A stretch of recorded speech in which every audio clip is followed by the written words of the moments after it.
Olá, meus amigos! É muito gratificante ter você aqui e agora para conversarmos a respeito do tema karma, que a grande maioria das pessoas tem somente uma vaga ideia do que se trata. Na realidade, muitos acham que o karma é um castigo aplicado por Deus pelos maus atos e ações praticados pelo ser humano durante sua existência em qualquer uma de suas encarnações. Mas, muito pelo contrário, na minha maneira de entender, o karma é uma dádiva de Deus aos seres humanos, não pelas formas com que são inseridos os aprendizados, que podem ser mais brandos ou mais severos, mas sim pela oportunidade que as pessoas têm de adquirir novos focos de visão em relação àquilo que estava meio obscuro ou oculto dentro da sua personalidade atual, influenciando diretamente a sua maneira de pensar e agir. E dessa forma, o ser humano tem nova chance e os meios de aprender e evoluir, e a oportunidade de finalmente galgar degraus melhores dentro da escala de evolução espiritual. Devido ao cumprimento do karma e obedecendo às leis do universo, você pode até pensar que a causa de todas as vicissitudes é porque Deus é injusto ou porque existem falhas na natureza das leis do universo. Muitos pensam que existe sorte e azar, e até que o destino é uma coisa predeterminada. Eu posso te esclarecer que não é bem assim que as coisas acontecem. Tudo, absolutamente tudo que existe, em qualquer parte, seja dentro do seu ser, na cidade em que você vive, nesse planeta ou em qualquer galáxia nesse imenso universo de Deus, está sob o controle rígido e administração das leis universais. Tudo obedece às leis da mecânica quântica e suas vertentes. Mas isso não quer dizer que o ser humano não tem o seu livre-arbítrio respeitado. Muito pelo contrário, seus atos, ações, pensamentos e intenções são registrados no seu livro akáshico. E esse registro é a diretriz pela qual é dada a tônica da próxima vivência encarnatória de qualquer ser humano.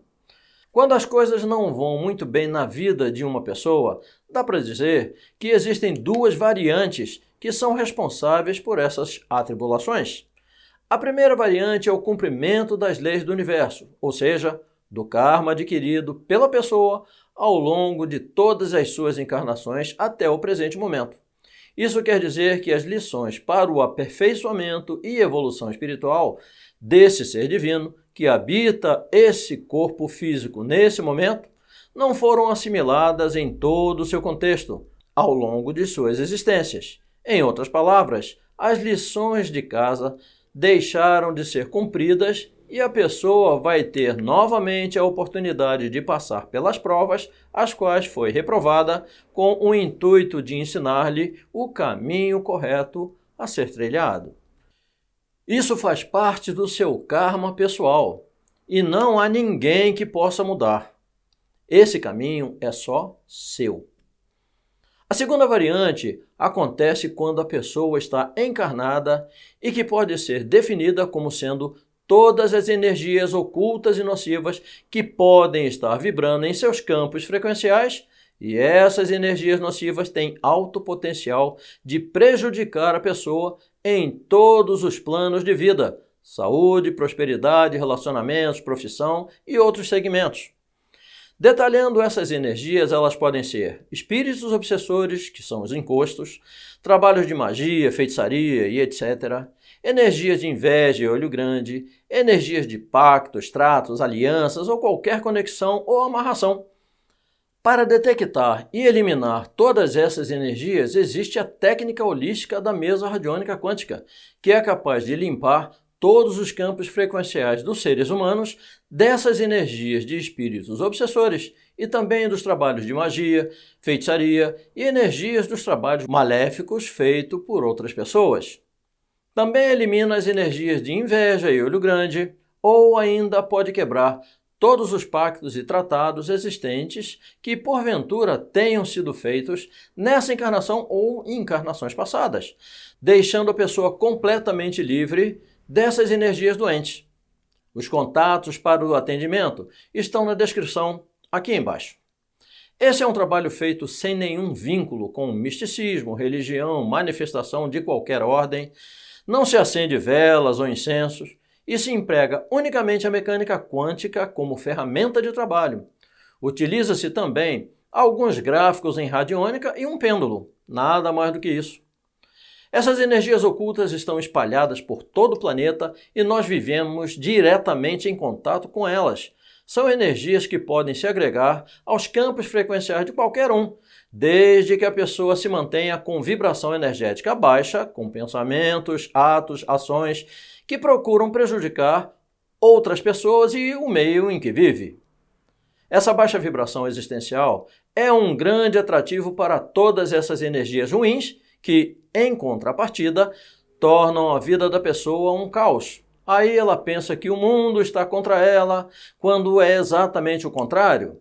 Ela que está na contramão da harmonia com o mundo e com as pessoas. Nesse vídeo, não tenho como esclarecer tudo o que existe com relação ao karma. Isso seria impossível, porque o karma não é algo palpável, que você pode manipular ao bel prazer, mas é o acúmulo de conceitos, ideias e formas de pensar, atos e ações prejudiciais a tudo e a todos, e que serão parte das lições a serem aprendidas no percurso de suas existências. Também podemos dizer que karma é o nome do caminho através do qual as leis do universo tomam como ferramenta para corrigir os desvios que acometem a involução do ser humano, buscando mostrar-lhe que o caminho é um só, o do amor incondicional por si mesmo, pelo próximo e pelo planeta em que vivemos. A grande maioria dos seres humanos ainda não atingiram um estágio de compreensão onde essas leis do universo sejam aplicadas de forma eficaz, porém, na atual evolução do nosso planeta, isso tem mudado muito rapidamente com o aumento nos nascimentos de crianças índigo, cristal e diamante, que representam a nova era evolutiva do planeta e que possuem um grau de conhecimento e elevação espiritual bem maior do que a grande maioria da humanidade existente.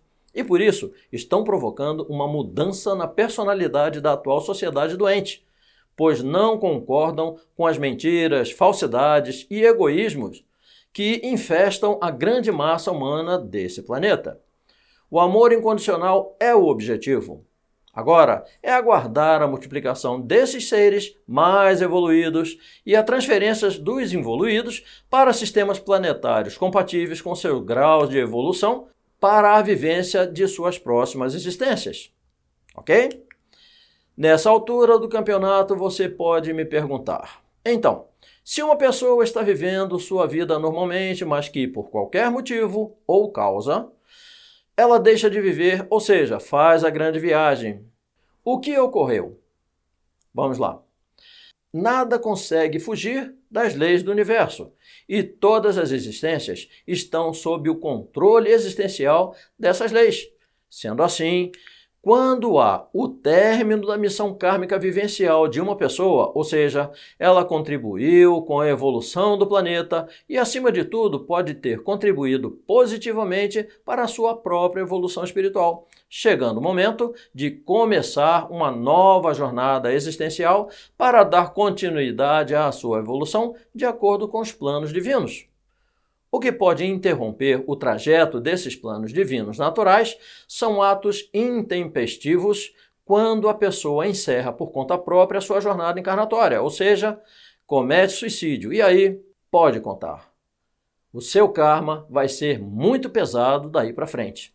Não só quando já estiver no plano espiritual, e também quando tiver a permissão para encarnar novamente.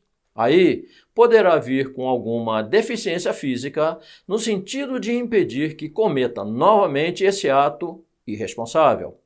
O karma designado através de um novo nascimento mostra que, fazendo parte desse complexo evolutivo universal, de um lado estão as leis que regem o equilíbrio e evolução de todas as coisas, e do outro lado estamos nós, os seres humanos, ocupantes desse planeta, e sendo assim, todos fazemos parte desse processo evolutivo Então, quando há o nascimento de um ser humano para uma nova existência encarnatória, é determinada uma quantidade de conhecimentos, conceitos e aprendizados que serão colocados na trajetória existencial do ser humano para a encarnação que ora se inicia, como sendo um objetivo de vida e evolução a ser atingido, e que são definidos de acordo com a capacidade de absorção intelectual, ou seja, o grau de evolução em que se encontra o espírito em questão, e que poderão ser acrescidos na bagagem que já faz parte dos seus conceitos já adquiridos. Em outras palavras, devem ser agregados ao nível de evolução em que se encontra o candidato a encarnar no momento da nova existência. Esses conceitos e conhecimentos são estabelecidos por aqueles que eu chamo de seres de luz do conselho kármico. A partir daí, ao longo da vida da pessoa já encarnada, vão acontecer muitas coisas, fatos, acontecimentos, bons e ruins e aprendizados de toda ordem para que a sua trajetória evolutiva seja cumprida fielmente de acordo com as diretrizes estipuladas pelo Conselho Kármico e que sejam também acrescidos novos conceitos de compreensão em relação à convivência em sociedade, entendimentos das falhas alheias e melhora da sua personalidade em relação ao altruísmo, que deve ser uma meta a atingir. Isso se chama missão kármica vivencial. Mas quando essa missão kármica chega ao final, naquela existência, é quando o ser humano já não tem mais nada a aprender, ensinar ou contribuir para a sua evolução e também a evolução do planeta, dentro dessa vivência. E então se dá a passagem de volta para o plano espiritual, para que uma nova missão kármica vivencial seja definida pelos seres de luz do Conselho Kármico a ser designada para a próxima existência que deverá ocorrer, compatível com o grau de evolução atingido nessa última encarnação, dando sequência ao processo evolutivo do ser eterno em direção aos melhores níveis de crescimento e aperfeiçoamento espiritual. Parafraseando Lulu Santos, assim caminha a humanidade. Ok? Agora, para seu conhecimento. Eu posso falar que todo aprendizado adquirido por uma pessoa, as boas ações e a conduta íntegra com relação a si mesmo e também com relação aos outros que conduziram a vida encarnada sob qualquer aspecto, serão reconhecidas pela espiritualidade superior, sendo levadas em conta para elevar o patamar do nível de evolução, o que fará muita diferença no tipo de vida que será designada para a próxima existência na matéria, o que provavelmente poderá ser uma vida muito saudável, com muita prosperidade, e as oportunidades de melhorar sempre serão uma constante durante a vida encarnada. E, para você entender do que estou falando, é aquilo que chamamos de uma pessoa com sorte. E isso deve ser aproveitado da melhor forma para evoluir espiritualmente cada vez mais. Porém, por outro lado, também posso citar que todas as maldades, as coisas ruins e condutas deploráveis que uma pessoa teve durante a sua encarnação serão levadas em conta para que, na próxima existência encarnada, receba as lições devidas que chamamos de karma. No sentido de que, se não aprendeu pelo amor, vai aprender pela dor. Ok? As provas que serão colocadas na vida terrena devem ser remetidas a um plano de amor ao próximo e também a si próprio. E o ser humano, mesmo sabendo que é um ser eterno e perfeito, quando estiver encarnado na condição de limitação e privação, vai passar por dificuldades físicas e vicissitudes acentuadas que o impedirão de ter o mesmo comportamento ruim que possivelmente permearam seus pensamentos e conduta que foram a tônica da sua encarnação anterior. Isso é o que chamamos de sua missão kármica existencial. Ou seja, são as lições que deve aprender obrigatoriamente no sentido de mudar sua personalidade ruim para uma personalidade melhor, mais amável e mais evoluída, tendo como objetivo caminhar em direção à perfeição divina. O ser divino que habita o corpo é perfeito, porém, o corpo físico que esse ser habita nessa encarnação tem uma limitação que será a prova colocada na vida desse ser para ajudar no seu aprendizado. A existência encarnada é uma escola que aprendemos a cada dia e, se não entendermos a lição, sofreremos com nossa própria desatenção e falta de interesse em vivenciar uma vida plena de sabedoria, ok? Espero ter passado para você uma ideia do que é e de como é adquirido o karma e de que maneira podemos tomá-lo como aprendizado, nos fazendo buscar o melhor caminho a trilhar. Por enquanto, eu fico por aqui. Foi um imenso prazer ter você me acompanhando até agora. Caso você tenha achado interessante o que eu te passei, compartilhe com seus amigos e que tal se você der um like? Isso será bem legal. E não se esqueça de ativar o sininho para receber os novos vídeos que estão sendo preparados, ok? Muito obrigado, um grande abraço do seu amigo Paulo Becker e até o nosso próximo encontro. Até mais!